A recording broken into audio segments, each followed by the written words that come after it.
Hello students, welcome back to classes on storage area network. So we were talking about the local replication process earlier. So creating multiple replicas. What is the use of creating multiple replicas? So most storage array based replication technology which enables the source devices to maintain replication relationships with multiple target. Changes made to the source and each of the target can be tracked. So this lets the incremental resynchronization of the target. So point in time, PIT means point in time. Okay, each point in time copy can be used for different business continuity activities as a restore point. See here, this is the simple diagram which tells you about the multiple replication process. So source with 4 replicas at different interval of time. PIT it is called as point in time. Okay. Replica 1 is maintained at time interval 6 p.m. Okay, say it was maintained at 6 p.m. yesterday. So midnight at 12 a.m. replica 2 is maintained, which is formed actually. And to say today morning 6 a.m. another copy of the source data is taken. We call it as replica 3, and 12 p.m. we are going to take replica 4. Okay, in case of data loss or the source is corrupted, we can go with the latest copy of the replica.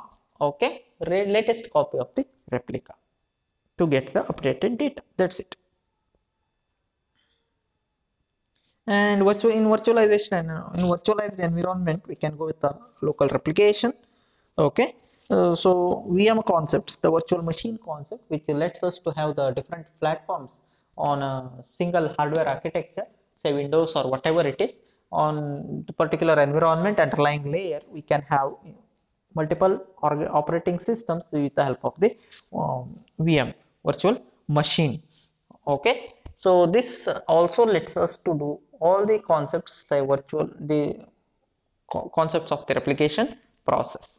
Okay, there are certain softwares are available or systems are available for maintaining the local replication virtualized environment. It is developed by EMC. Okay, EMC time finder, snapview, and recover point are some of the examples. Please try to remember these names. Okay, its process and all not required for you. Next is about the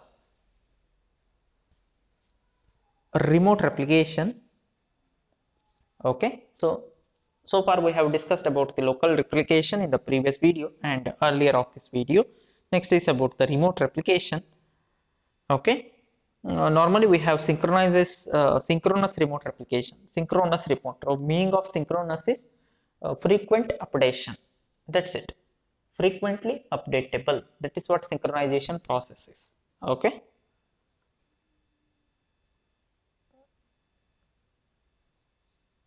so synchronous replication, in a simple diagram we can tell it, we can explain what is synchronous replication is. There is a host, there is a source data, and there is a target data. Target data which is there, the target is there at remote location. Please try to remember, try to understand. Earlier target or source, both of them we have considered both of them locally earlier.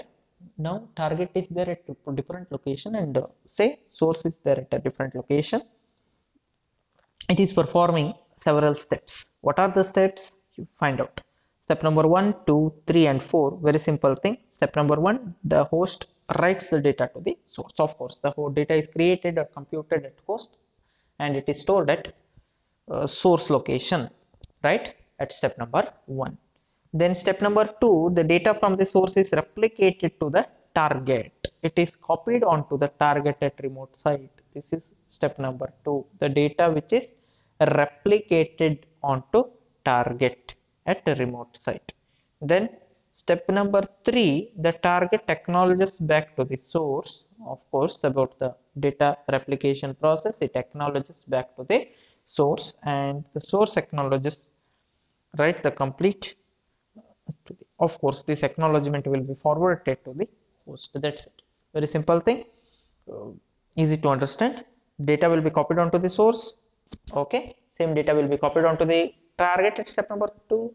Then step number 3, target generates the acknowledgement, and acknowledgement will be traveled back to the source. Source will write this acknowledgement back to the host. That is what synchronous replication is. Very simple. Synchronous remote replication it is called as. Very simple process. Okay. What is asynchronous replication then? The diagram what we have discussed so far is about synchronous. Asynchronous also has got a similar diagram, but these steps are different. See 1 and 2, 3 and 4. You have to observe this carefully.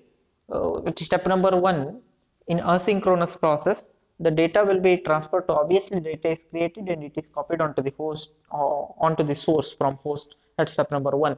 And step number 2 will be performed immediately, saying acknowledgement. So host receives the acknowledgement about the data which is copied onto the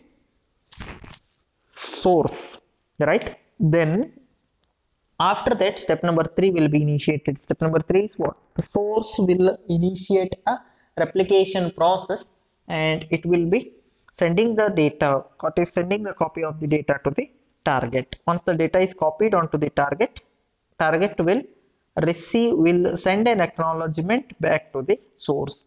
Earlier, it was not like that. Step number 1 and step number 2, where step number 1 was the same, writing the data onto the host, and step number 2 was writing the data onto the target. But now 2 is sending the acknowledgement from source to host. That is what the difference between synchronous and asynchronous. So in case of asynchronous replication process, remote replication process, host will not come to know whether the data is copied onto the target or not, right? That is what the major difference between synchronous and asynchronous remote replication process, right?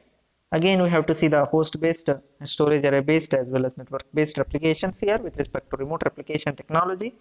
Okay, host based replication, so this is based on logical volumes, again similar to the previous scenario, only LV based or LVM based.